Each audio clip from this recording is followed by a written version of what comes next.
Bueno, acá estamos, en este podcast que iniciamos ya, estamos en el tercer capítulo con nada más ni nada menos que Agustín Laje, un invitado de lujo que tenemos la posibilidad única de entrevistarlo porque, primero que no da, o no lo he visto en muchas entrevistas en la Argentina, y en segundo lugar, eso podría ser un doble, por alguna razón no lo vemos, y también, hay una cuestión que escapa a lo que son los medios, que es que muy rara vez te encontrás en el país. Gracias, Iñaki, por invitarme. Te cuento que, yo llegué anoche desde Colombia, donde estaba en una gira, y hoy me ha explotado el teléfono de periodistas de grandes medios.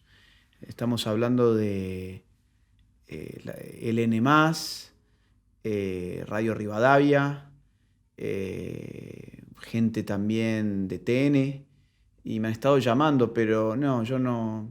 O sea, entre venir acá y charlar con vos y estar con estos tipos que yo creo que le hacen un daño terrible al país, en general, no todos evidentemente, pero en general prefiero venir y apostar a este tipo de comunicación social.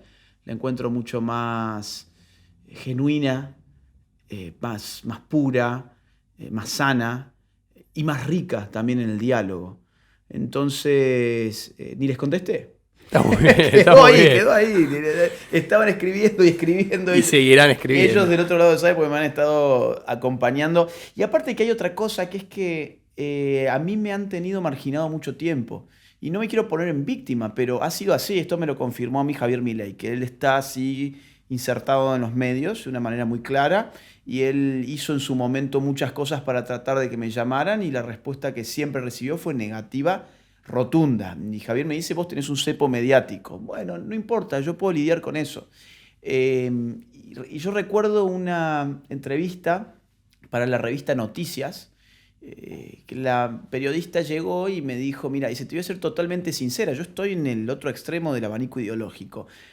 Y yo voy a pagar un precio caro por hacerte esta entrevista, porque en el medio, dice ella, hay una especie de acuerdo tácito de que no debemos entrevistarte porque, cometeríamos un error si lo hiciéramos, un error político. Pero yo creo que es al revés, me dice ella. Te tenemos que entrevistar porque ya existís. Dice, no podemos escapar a este fenómeno, tenemos que hacernos cargo de esto, dice. Y cuando el medio no te puede construir, el medio no te puede destruir. A mí me quedó grabado eso. Porque digo, bueno, Sí, es qué impresionante. interesante cómo aparte ella se abre a mí diciéndome: esta entrevista en verdad tiene un propósito en última instancia destructivo. No vengo a tratar de construir nada, sino de justamente como yo te pongo acá, mañana te saco. Entonces a mí los medios tradicionales me tienen sin cuidado, no me interesan, me parecen aburridos, me parecen vacíos y me parecen ensobrados en general. Así que prefiero no estar. Y como no te pusieron, no te pueden sacar, que a la vez te da cierta inmunidad en el sentido de decir, no estás condicionado a el humor de un productor de turno o Exacto. a la ideología, porque tranquilamente podría haber una persona que no esté de acuerdo con vos y no te digo, jamás estaría de acuerdo en que te saque el aire, pero es cierto que cuando uno esté en línea con el productor a uno lo llaman más o Sí. menos, pero vos quedaste de alguna manera escindido de eso. No los necesito, y eso es lo que me hace ser libre. Porque cuando vos empezás a necesitar de mucha gente para lo que haces, empezás a perder libertad. Entonces yo prefiero, como te digo, apostar a otro tipo de comunicación social como esta, ayudar aparte a gente que está en la línea y que está tratando de cambiar las cosas, que está dando su batalla cultural. Y bueno, sí, quizás que me pierda tener un alcance enorme con gente del medio hegemónico, pero el alcance, creo que lo voy a tener de todas formas. Hoy hay una gran tendencia de abandono a los medios tradicionales, Sí. y esa tendencia se va a agudizar en los próximos años. Vos hablás siempre de derechas, nunca hablas de la derecha. Ajá. Y a mí me llama la atención el concepto porque me da pie a pensar que las derechas pueden ser distintas de acuerdo no solamente al momento histórico, sino a dónde se sitúan. Sí. Y mi pregunta es, ¿estás de acuerdo seguro en que la derecha reúne conceptos básicos? Y quiero saber, en el caso de estudio puntual de la Argentina, ¿qué diferencias tiene con el concepto general de derecha? Y en segundo lugar, de alguna manera, ¿qué crees que le aportó? Y esta pregunta es más mía, viste, de que Sí. siempre. ¿Qué le aportó la Argentina al concepto de derecha? ¿Hay algo que la Argentina le haya dejado o le ha quitado? A ver, En la Argentina la derecha hoy es libertaria. Fundamentalmente porque el líder de la derecha argentina hoy es libertario. Quizás podríamos haber dicho en el 2018 la derecha argentina era conservadora, porque los movimientos conservadores que sobre todo estuvieron en la base de los movimientos pro vida eran los que en ese momento llevaban adelante banderas de derechas. Por ejemplo, de ahí salió Gómez Centurión, por ejemplo, ahí tenés un caso muy claro. Las derechas son plurales. Vos tenés derechas libertarias, derechas conservadoras, derechas nacionalistas, que yo prefiero llamarles patriotas, porque la patria es un concepto que yo reivindico y la nación en la modernidad se suele entender como una construcción del Estado y la patria es preestatal. Entonces prefiero yo el concepto de patria y así distingo a aquellos que confunden el amor por la patria con el amor por el Estado. Y yo encuentro que derecha es un término inevitable, por eso lo uso. Es inevitable. Vos fijate que la diferencia entre la izquierda y la derecha ha sido establecida como lenguaje político desde la Revolución Francesa. Y desde entonces se ha venido reproduciendo en todos los contextos, en todos los espacios. Cuando uno se sube a un taxi, vamos a poner una hipótesis, estás en España, te subiste a un taxi y le decís al taxista, a ver, mire, yo no soy de acá de España, pero quiero entender algo de la política española. Vamos a ver. Santiago Abascal y Pablo Iglesias, ¿cuál es de derechas, cuál es de izquierda? Y el taxista es muy probable que te responda bien. Abascal es la derecha en España y Unidas Podemos, o sea, el sector de Iglesias, es la izquierda. Bien, ahora vos imaginate que yo me subo a ese taxi y le digo, bueno, a ver, ¿cuáles son, no sé, paleolibertarios? ¿Cuáles son hayekianos? ¿Cuáles son neoconservadores? Bueno, ya eso es un lenguaje político propio de las historias de las ideas políticas que amerita un estudio que no todo el mundo tiene tiempo para hacer. Por eso mismo, la función de la izquierda y la derecha es reducir la complejidad de un mundo políticamente complejo y variado. Entonces, cuando aparecen estos términos, la izquierda no tiene ningún conflicto con decirse de izquierdas. Vos fíjate, la izquierda no vas a encontrar generalmente que, no sé, un tipo del FIT o del Partido Obrero o de la socialdemocracia argentina que la podemos encontrar en la UCR, por ejemplo, y también dentro de todo el complejo esquema de Juntos por el Cambio. Y vos le decís, acá estamos con una persona que tiene una sensibilidad de izquierdas o que él es de izquierdas. Y es muy poco probable que él te diga, no, yo no soy ni de izquierda ni de derecha, yo creo que en verdad hay que cambiar el lenguaje político. No, eso solamente lo hace la gente de la centro derecha. De la centro derecha y a veces también de la derecha. Que cuando le dicen, esta persona es de derechas, esa persona y nomás se ataja. Y dice, no lo soy. Yo en verdad no creo en la diferencia de izquierda y derecha. Yo estoy en otra fase. Sí, hermano, estás en otra fase, pero el mundo habla con esas palabras Claro, sí, y te tenés que adecuar a eso. Yo no te tiene que dar vergüenza. No, y además, dándote vergüenza, les pones de manifiesto de que van bien por ahí, que van bien pinchándote. Entonces, vos fíjate que la izquierda es experta en resignificar, darle un nuevo significado a los significantes, a las palabras. Entonces, la izquierda ha resignificado, por ejemplo, el concepto de igualdad. Pero también ha resignificado otros conceptos y otras palabras, como por ejemplo putas. ¿No? Uno suele encontrarse putas feministas, escrito con un aerosol. O brujas. Somos las brujas que no pudieron quemar. ¿No? Entonces hay una resignificación de términos que parecerían peyorativos. O por ejemplo, la palabra queer en inglés, que era un insulto que mezclaba weird, o sea, raro, con gay. O sea, el queer era un perverso, un pervertido, un degenerado.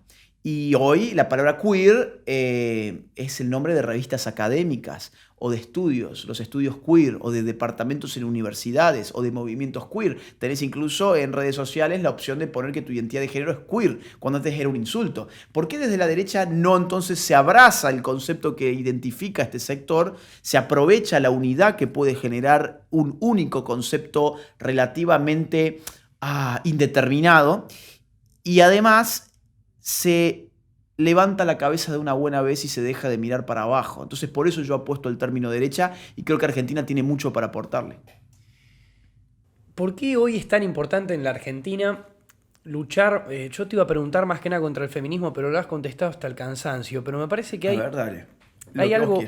La ideología de género. La ideología de género, ¿qué trae aparejada? ¿Qué trae debajo de la alfombra? Si bien, a ver, no, tampoco te digo, no, bueno, a grandes rasgos, o lo que muestra, digamos, si lo pensáramos como un iceberg, tampoco es que la punta sea algo que a uno, o por lo menos a mí, tienda a decir, oh, no, sí, vamos con esto. Sí, pero sí. Eso que no vemos, eso que viene abajo. Bien. A ver, la ideología de género, para que se entienda, es una concepción sobre la sexualidad humana que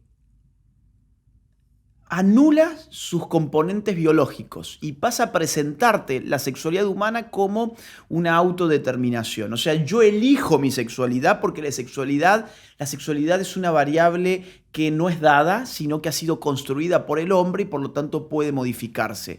La ideología de género, partiendo de este presupuesto totalmente contrario a las ciencias empíricas y las ciencias modernas, supone que un hombre puede ser una mujer, que una mujer puede ser un hombre, y tenés una serie de efectos que ahí vamos a bajar en el iceberg. Esa es la punta. Vamos a bajar un poco. Bueno, yo te diría, la ideología de género, primero, o sea, te chocaste contra ese iceberg y lo primero que te va a pasar es que vas a quedar obligado a mentir. O sea, eso ya es un problema. Si vos tenés una cuota de sentido moral, vas a sufrir tener que mentir. Y hoy la gente está siendo obligada a mentir. O sea, siendo obligada a ser partícipe de autopercepciones ajenas que no se corresponden con la realidad. Vamos a suponer, vos sos Iñaki, vos te autopercibís una mujer y tenés el derecho a hacerlo, ¿sí? Es un derecho individual a que vos te autopercibas como vos quieras. Pero una ley de identidad de género es algo muy distinto. Esa ley ya me impone a mí una obligación. ¿Cuál es la obligación que me impone esa ley? A ser partícipe de tu identidad.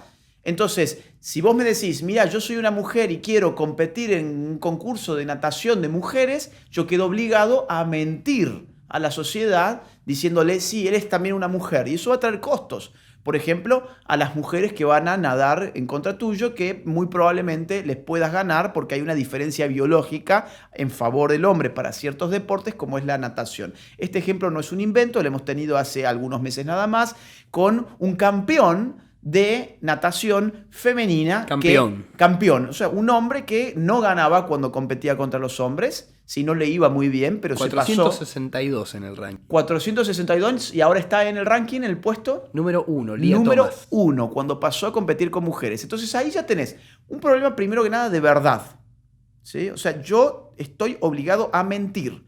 En segundo lugar, como es una obligación, tengo un problema de libertad. Se necesita ejercer una coacción en mi contra. ¿Para qué? Para obligarme a mentir. Y en tercer lugar, tenés un problema de justicia. Porque la justicia es dar a cada uno lo suyo. Yo le quiero dar a las mujeres la posibilidad de competir entre ellas en un campeonato de mujeres. Es justo el reglamento del campeonato de mujeres porque hay una igualdad relativa de condiciones. Cuando yo miento y coarto la libertad, genero una injusticia que termina cristalizando en este ejemplo que acabamos de dar, que podríamos dar un montón de otros ejemplos mucho más complicados. En Córdoba, hace 2 años, un preso que estaba preso por golpear a mujeres. Arruinas la entrevista, no puede ser que hable. Me adelantas todo. Ok, adelante. No, vamos, dale, vamos. por favor. Es más, te digo, escuchá. Vos cortame cuando me cortes porque yo, digamos, puedo irme por las ramas. Entrevistarte sos un libro abierto, es impresionante. Justamente te iba a preguntar. Bueno, se estuvo hablando mucho sobre el narrador Lia Thomas. ¿Qué opinión tenías? Ya me la diste. Y por último, sobre este preso. Había 2 casos, acá me adelanté. Uno sobre un caso en el cual se le redujo la condena, digamos, porque al autopercibirse mujer ya no hay más violencia de género. Y otro de un preso que violó a 2 mujeres y las embarazó. Sí, en Córdoba. Sí. En mi ciudad. Es una locura. Que haya una ley que te diga que el sexo depende de la... Porque definitivamente, a ver, ellos se escudan diciendo, no es el sexo, es la identidad de género. Claro. Ok, pero el efecto social es el mismo que vos me digas que el sexo. Claro. Es decir, en Salta hay otro caso de un tipo que se jubila 5 años antes porque cambia de identidad de género frente al Estado. O sea, el efecto práctico, vos lo llames identidad de género o lo llames lisa y llanamente sexo, es el mismo. Entonces, es una locura. Esto se convierte a la postre en un riesgo para la mujer.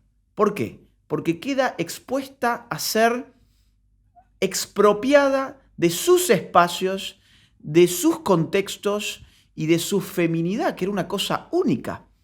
Vos fíjate que hoy aparte hay una especie de,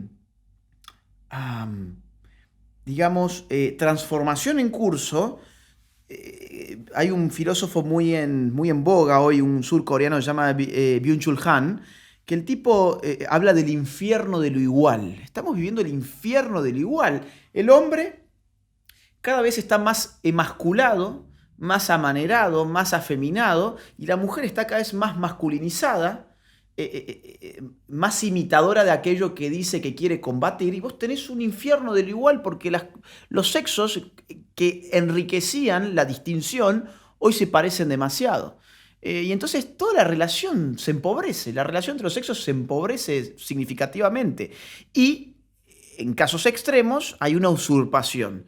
La usurpación de un preso que termina en una cárcel con mujeres, violando a las presas. A mí me avisaron de ese caso en Córdoba, antes de que el ataque se hubiese generado.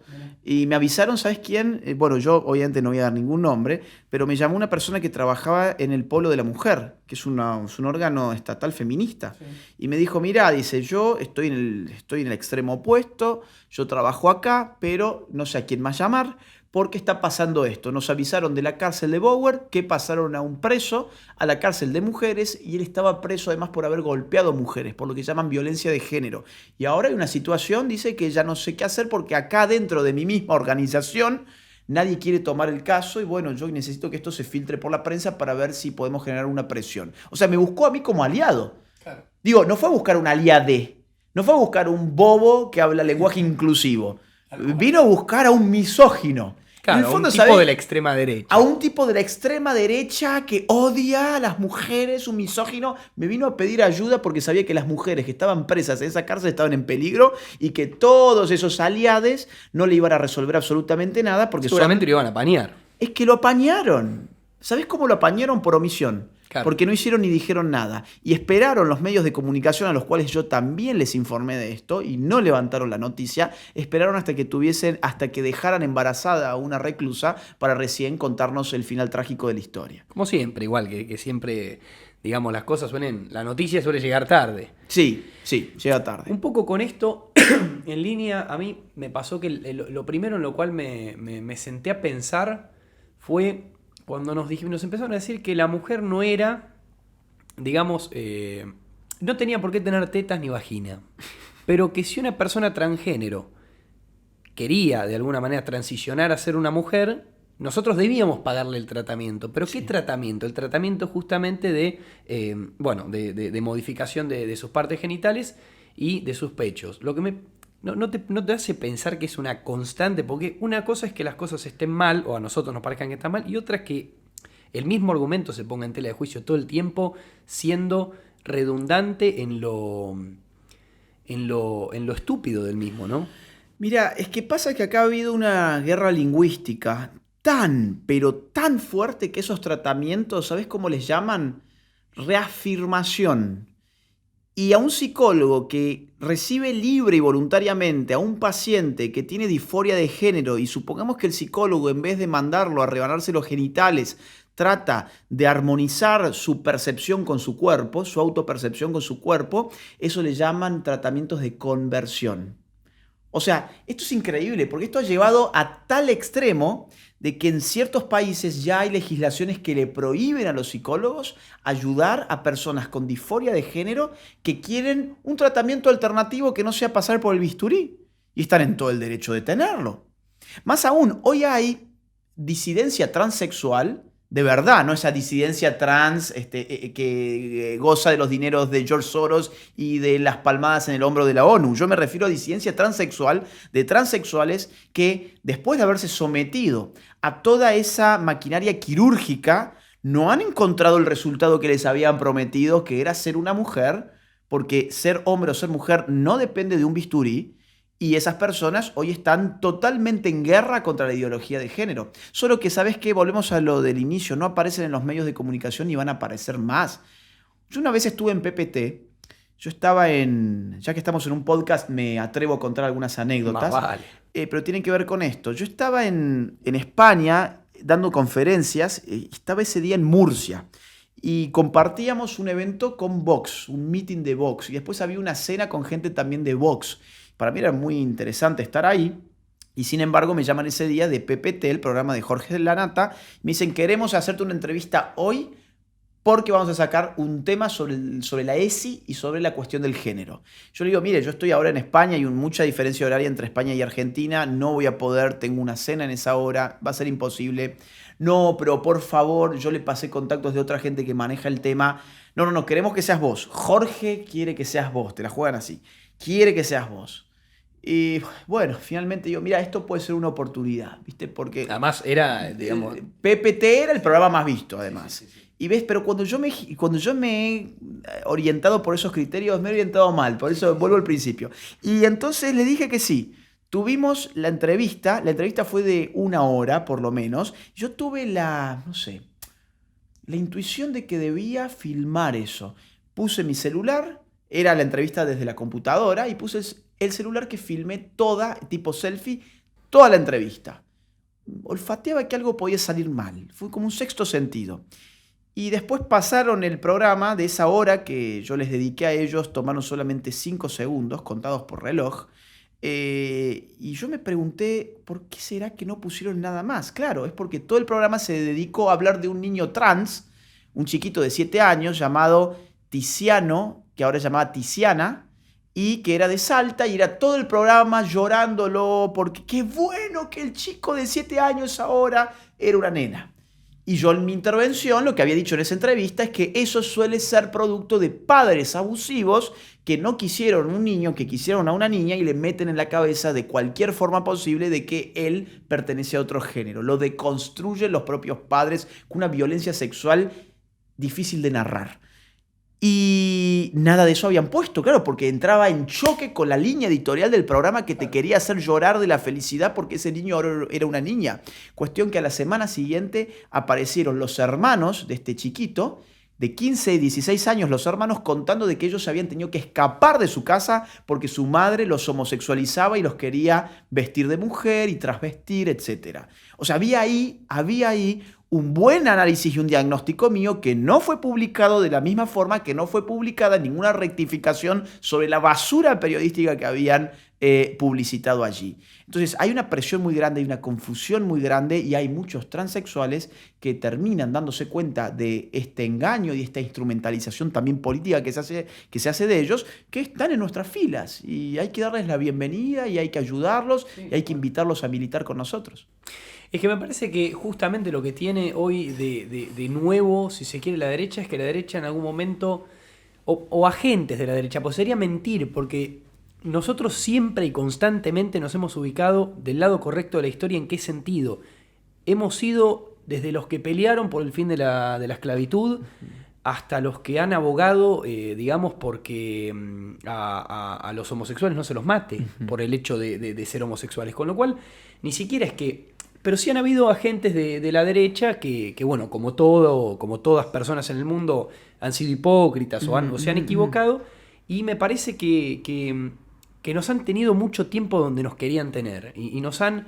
hemos sido diablos, hemos sido de la peor escoria, y hoy lo que mejor me parece que nos puede... El mejor marketing es ser quienes nosotros somos, que recibimos a todos porque somos plurales, somos populares, y bueno, lo hemos visto en el caso de Le Pen, Trump, Bolsonaro, Milei. Somos populares, estamos en las clases populares, y la gente de bajos ingresos, sobre todo, nos elige. Porque la gente de bajos ingresos no tiene el tiempo de tener el debate que te propone hoy la gran mayoría de los medios hegemónicos, en el cual el debate pasa por esto mismo que vos decís. No, a la gente le falta, viste, el pan en la boca de todos los días. Y eso es donde...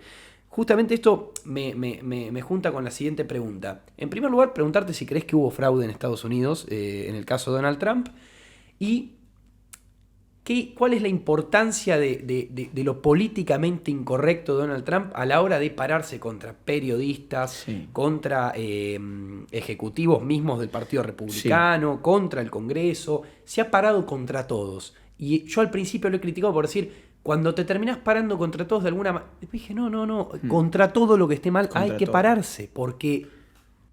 Mira, más que una decisión política, esa es una decisión moral. Y estoy pensando un poco en voz alta, pero Milei acá ha generado un giro moral dentro de la política. Entonces, ir contra todo lo que está mal, aunque te estrelles en el camino, yo lo valoro mucho, me parece un acto de valentía.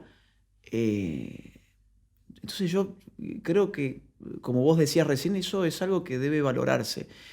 Donald Trump, digamos, mostró que había una nueva forma de hacer política. Mostró que, hablando claro y directo, podía canalizar electoralmente muchas cosas importantes, es decir, muchos apoyos políticos.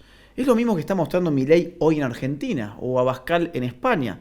Entonces, yo creo que la incorrección política hoy es una nota de estos sectores, es una distinción que tienen estos sectores, que mientras del otro lado nuestros enemigos lo que hacen constantemente es apañar y generar, viste, estas escalas de víctimas, ¿no? Bueno, a ver, si sos mujer, sos víctima respecto del hombre. Si sos mujer homosexual, o sea, lesbiana, a su vez sos víctima respecto de eso, más víctima que la mujer heterosexual. Claro. Si además de ser mujer, lesbiana, sos afroamericana, sos más víctima. Y si además te agrego que sos musulmana o inmigrante, bueno, ahí ya directamente vamos que te hago un monumento. La derecha no hace eso. La derecha trata de descolectivizar. No nos gustan los colectivismos. Creemos en el individuo. En el individuo, obviamente, inserto en una sociedad que forma grupos sociales, que valoramos los grupos sociales no estatales, como la familia o como las iglesias o como las asociaciones civiles o como las ciertas ONGs. Pasa que las ONGs ya es un verso. Las ONGs no son no gubernamentales, son gubernamentales, porque reciben todos esos apoyos. Pero bueno, lo que yo te diría es eso, digamos, el plus de esa nueva derecha es cortar con muchas cosas viejas, como vos introducías, que fueron un error, y además tener la virtud de decir lo que uno piensa, que es lo más importante al final. Yo creo que de las figuras más repulsivas, porque no puedo darle otro nombre, incluso peor que de las más acérrimas feministas, de todo esto que ha pasado en los últimos años, por lo menos me ha tocado vivir, nací en el 2001, te soy sincero, desde 2015 en adelante, fue que me empecé a interiorizar más con el tema. La figura más repulsiva es la del aliado. Sí, sí. Y yo quiero saber por qué. ¿Por qué bueno, me viene a la cabeza el caso de los 6 pibes que violaron a plena luz del día. Sí. Decimos esto a plena luz del día como si fuera más o menos grave. Lo grave vendría a ser que ni siquiera tuvieron viste, esto de ya sabemos que por la otra persona no sentís nada, pero por tu propia libertad o por tu propio no me van a descubrir. No, a plena luz del día en un auto en Palermo. Y las chicas, amigas de ellos, decían que eran de las personas que menos se lo esperaban. Y mismas, y acá es donde a veces con Eugenia me da risa, estamos de acuerdo en una cosa con algunas feministas, que es que el aliado es el peor abusador. Es el peor. Mira, yo creo que es el peor porque el aliado, en definitiva, tiene motivos oscuros. Es decir, si hay algo que flota en el aire, es la sensación de que el aliado es una persona que no es clara en sus motivos. Por eso nadie confía en él. Vos recién lo dijiste, nosotros coincidimos con las feministas en que el aliado es un problema. Por eso los expulsan de las marchas feministas muchas veces. Porque en el aliado no confían ni los hombres ni las mujeres. Son engendros nefastos que se autohumillan con tal de ser aceptados o tratar de ser aceptados en grupos de mujeres. Por eso ronda mucho el chiste de que en verdad el aliado es alguien desesperado por sexo. Sí. Tan desesperado por sexo está que es capaz de autoflagelarse para tratar de caerle bien a una mujer. ¿Qué te voy a decir? Me causa... ¿Qué me causa? Estoy pensándolo. Me causa repulsión, me causa vergüenza, me resulta algo completamente ajeno. No puedo pensar algo más completamente ajeno que un imbécil vistiéndose con un corpiño diciendo voy a ayudarte en el tetazo, a ver si de paso me veo algunas tetas. No, o sea, es una cosa tan ajena a lo que considero bueno, valioso, interesante. Es algo tan ajeno al buen gusto, además, otra palabra que debería recuperarse. Es tan ajeno a las buenas formas que, bueno, yo me parece que el aliado es, ¿sabes qué? Es la representación más cabal de un proceso de idiotización sistemático que arruinó a toda una generación. Eso es el aliado. Para cerrar, las dos últimas, o sea, esta es la última, si se quiere, de contenido así, qué sé yo, de opinión. Después vamos a tu libro, que no es opinión, es un trabajo. Aparte, perdóname, Sí. porque me quedé pensando, yo he visto incluso, ¿qué pasa? Es un tema, me quedé pensando yo he visto cursos de estos tipos. Vos sabés que se juntan en cursos. Hay unos que se llaman talleres de hombres antipatriarcales. Sí. Y vos los ves a todos, boludo, dales un látigo y que se empiecen a flagelar entre ellos. Bueno, Sería más digno. Algunos que los paseaban. Sí, que los pasean como perros. Sería más digno, creo, que verlos autoflagelarse que estar allí haciendo todo un esfuerzo discursivo por deconstruir su masculinidad, a ver si en el tetazo después ven alguna teta. Es una cosa irremediable, que deberían invertir toda esa energía para deconstruirse, que la inviertan en trabajar para producir algo que les permita pagar un psicólogo. Bueno, en cuestión, los liderazgos de Trump, de Bolsonaro, de Abascal en España, de Milei, no tanto, si se quiere, de Le Pen, porque me parece que Le Pen ha cumplido un ciclo. Por lo menos, no estoy hablando de contenido, estoy hablando de cantidad de elecciones presentadas. Sí. Hay algo político a lo que no podemos escapar, de que si tenemos dos candidatos, pues también la derecha tiene que recuperar esa vocación de ganar las elecciones sin negociar lo que la define. Sí. ¿Por qué surgen? Surgen a raíz del progresismo. Digamos, yo el otro día leí una frase que era: el progresismo ha logrado poner a un hombre como la mejor nadadora, a un hombre como la mujer más linda, y de alguna manera, es cierto. Esa fue la reacción hacia esta cuestión de Lia Thomas, de la Miss Universo, Ángela Ponce. Ángela Ponce. ¿Qué ves vos en figuras como Trump, Bolsonaro, Milei? ¿A qué responden y por qué en Chile no, Argentina sí, Brasil sí, Perú no, Estados Unidos ha pegado? Yo por lo menos creo que ha habido fraude, con lo cual no lo puedo poner como un giro político. Y nos vamos al caso más cerca de Estados Unidos, Andrés Manuel López Obrador en México.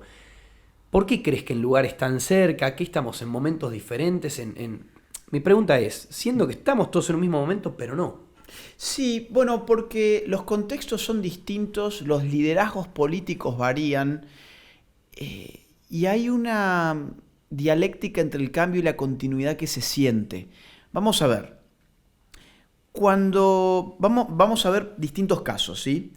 Chile, por ejemplo. Bueno, en Chile, ¿qué ha habido? Ha habido una dialéctica cambio-continuidad donde ponían al piñerismo como la continuidad y al cambio como una nueva constitución sumada a un presidente socialista como es Gabriel Boric. Cuando Kast en la primera vuelta toma casi que de un día para otro una fuerza difícil de frenar y llega a ganar la primera vuelta de las elecciones, Kast no podía ser interpretado en ese momento como una continuidad. ¿Por qué? Bueno, porque la continuidad era Sichel, quien salió cuarto, o sea, ni siquiera tercero. Vos fíjate, el piñerismo se desgastó hasta tal punto que salió cuarto. Incluso te voy a agregar algo más. Lavín era el piñerismo, si se quiere, y ni siquiera logró superar la interna. Exacto, ni siquiera superó la interna. Vayamos muy rápido a Colombia. Vamos antes a Perú, que eso ya se concretó. Perú.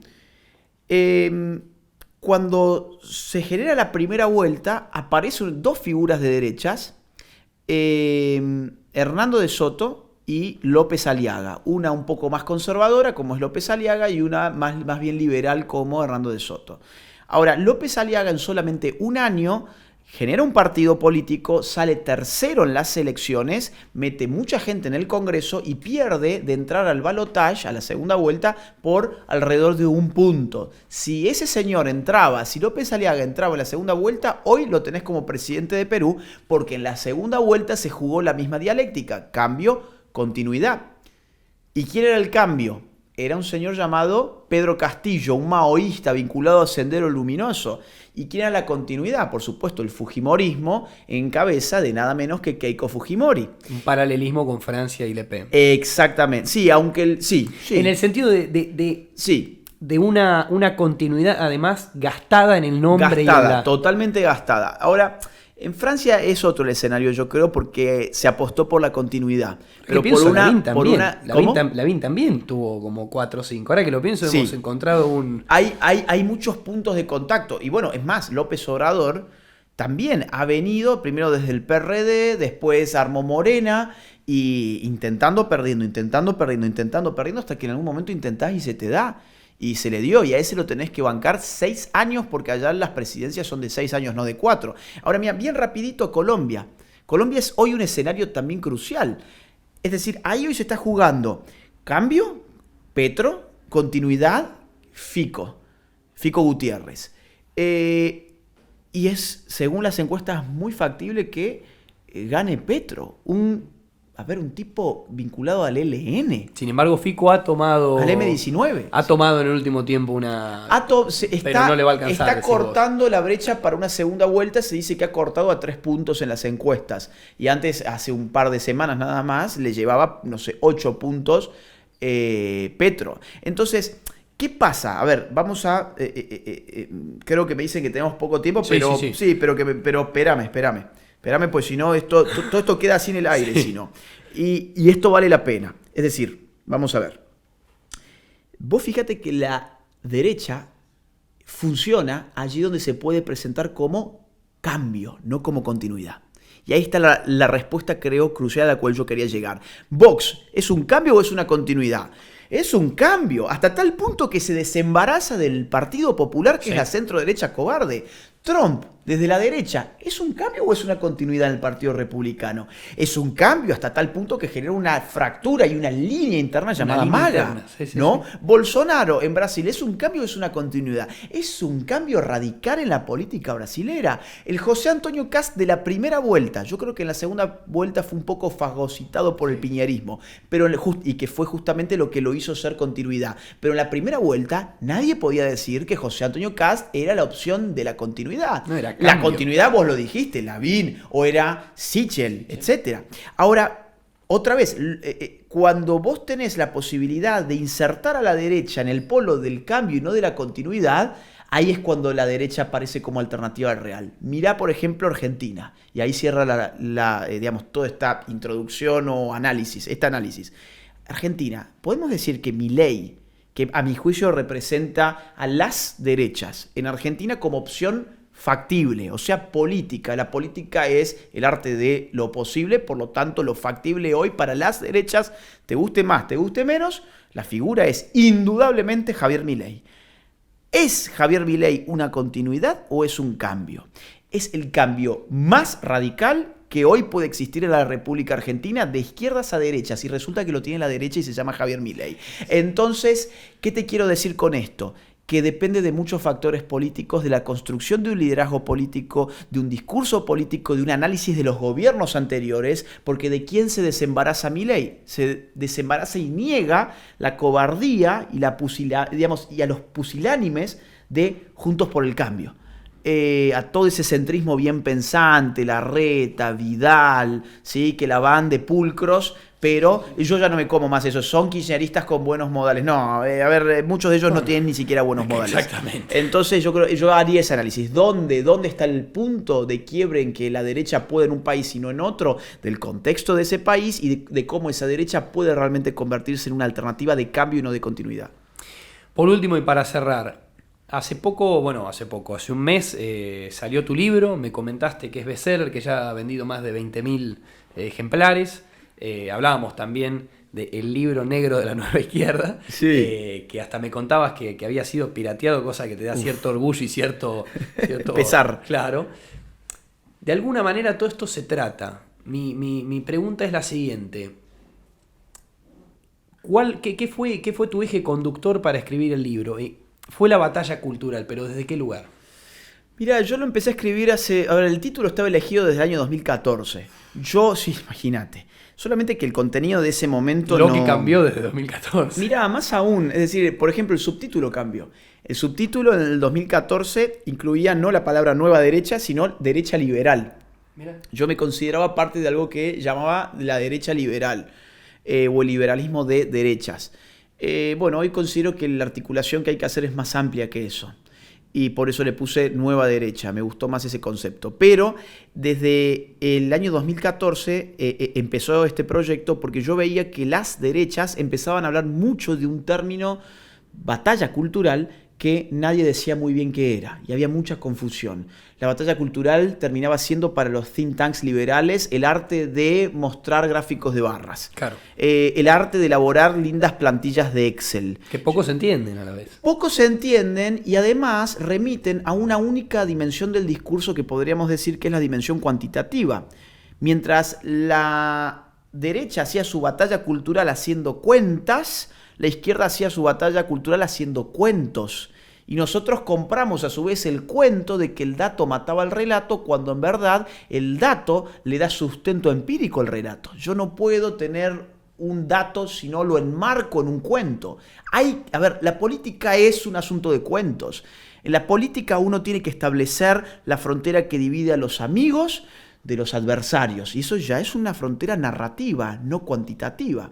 Entonces, la derecha o las derechas hablaban de batallas culturales y se dedicaban a hacer cuentas, a mostrarte el gráfico. Mirá qué bien que va Chile. Mirá acá el PBI per cápita, mirá cómo acá está este índice, mirá esta inflación, qué bien que la venimos controlando.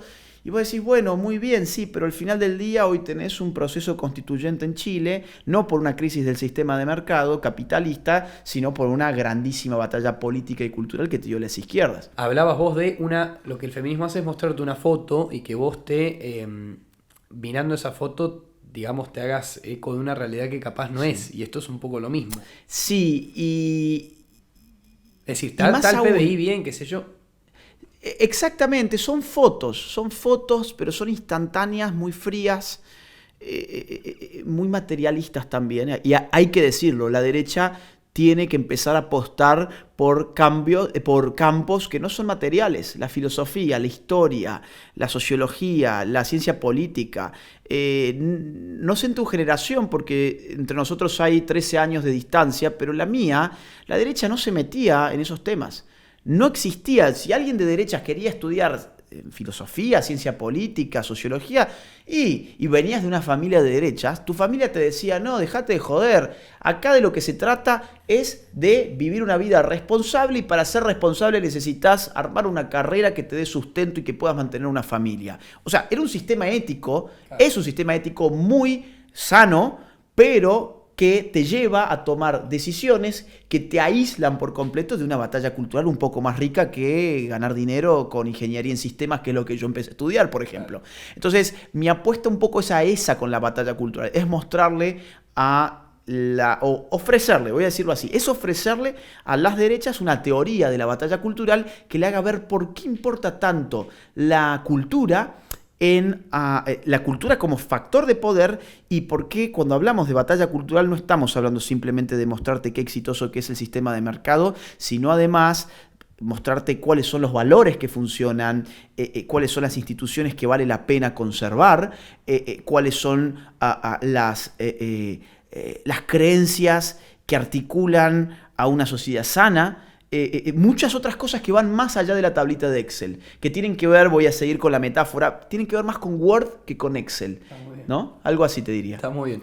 Hasta acá Agustín Laje, bueno, la verdad que daba para 3 horas más, pero dentro de su corto lapso de tiempo en la Argentina agradecemos muchísimo que haya podido estar acá, y por sobre todas las cosas, la claridad para explicar conceptos que a veces son muy difíciles, y de hablar de cosas que, como vos bien decís, y me quedo con lo último, son más de Word que de Excel, ¿no? Digamos, a veces hablamos más de números y cosas que no hacen a la batalla cultural ni le hacen a la vida de la gente en realidad. Así es, y vamos a apostar por renovar a la derecha, a las derechas, a las libertarias, a las conservadoras, a las patriotas, empezando a generar épica en los jóvenes. Insisto, nadie va a dar la vida por un gráfico de barras, ¿sí? Pero mientras nosotros andábamos con los gráficos de barras, que ojo, importan, porque el dato es el sustento del relato. Es decir, a ver, vamos a cerrarlo así. El problema de la izquierda es que es puro relato. Y entonces a la hora de enfrentarse a los datos, van muertos. Pero el relato encanta, el relato apasiona. El problema de las derechas es que son puro dato y no tienen relato. Por lo tanto, son frías, no entusiasman ni apasionan. ¿Qué tenemos que hacer? Mezclar ambas cosas. Convocar y empezar a cada vez ser más. Bueno, hasta acá Agustín Laje, muchas gracias por haber visto el video y bueno, esperamos tenerte en algún momento que vuelvas a la Argentina otra vez. Así será, así será. Muchísimas gracias por el espacio.